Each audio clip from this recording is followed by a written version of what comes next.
Hello, everyone, and welcome. My name is Sophia Wardell, and today we have a very special guest, critically acclaimed biographer and true crime author, John Oller. Previously a lawyer and journalist, John Oller is the author of 7 historical books and biographies. Oller has also written White Shoe about the early Wall Street lawyers and Rogues Gallery about crime and policing in New York City in the late 1800s. His upcoming true crime book, Gangster Hunters, about the 1930s gangsters and the FBI agents who chased them, is due out in November. Thanks for joining us today, John. Good to be here. It's great to have you. And today I want to discuss historical biographies with you. So, how did you choose the subjects for your historical biographies?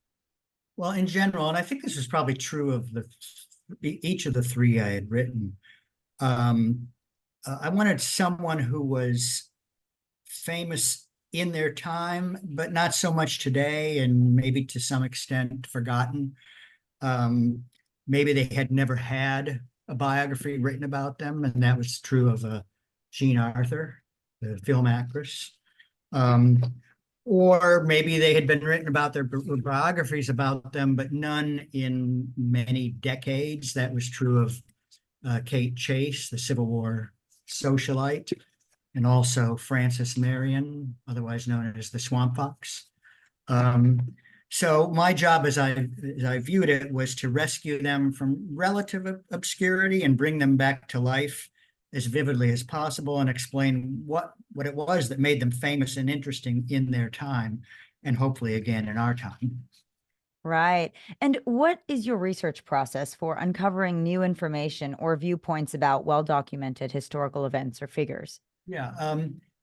If it's a living person, or there are still people living who knew the person, which was the case for Jean Arthur, I interview people. I don't know, 80 to 100 interviews for that book.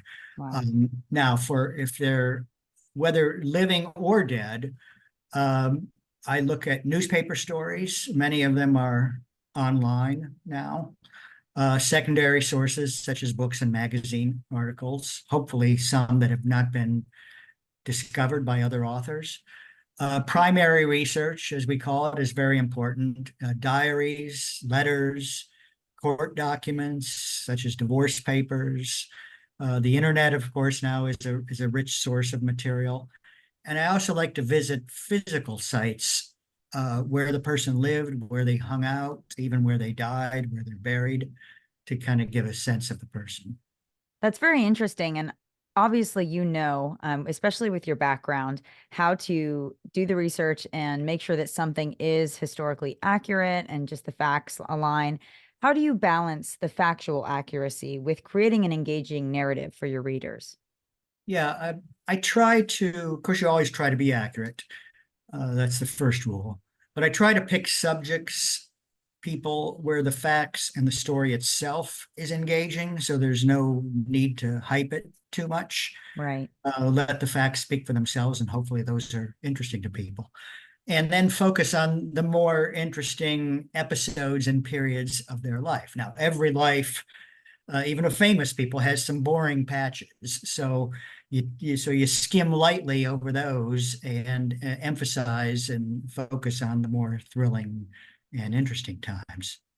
Right. Exactly. And what would you say are some challenges that you've faced in maintaining this delicate balance?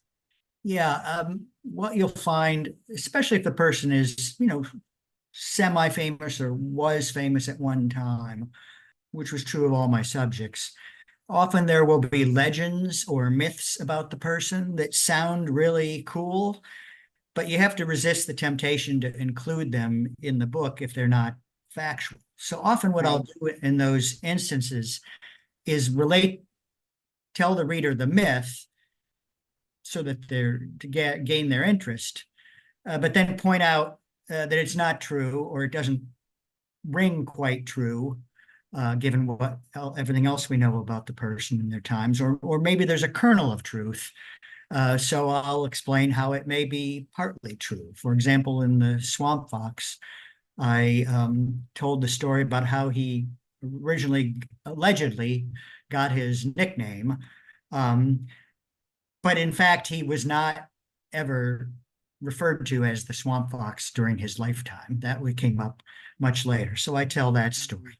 Kate Chase, there was a popular story about how she was furious when President Lincoln appointed her father, Salmon P. Chase, as Chief Justice of the Supreme Court, because she thought that would mean that he would never be able to run for president. And he had run for president before and lost the nomination to Lincoln.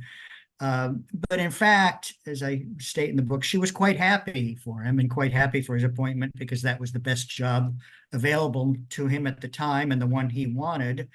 And plus, she and he really had no inhibitions about him quitting the Supreme Court to run for president again someday, which is in fact what he did, with her serving as his campaign manager.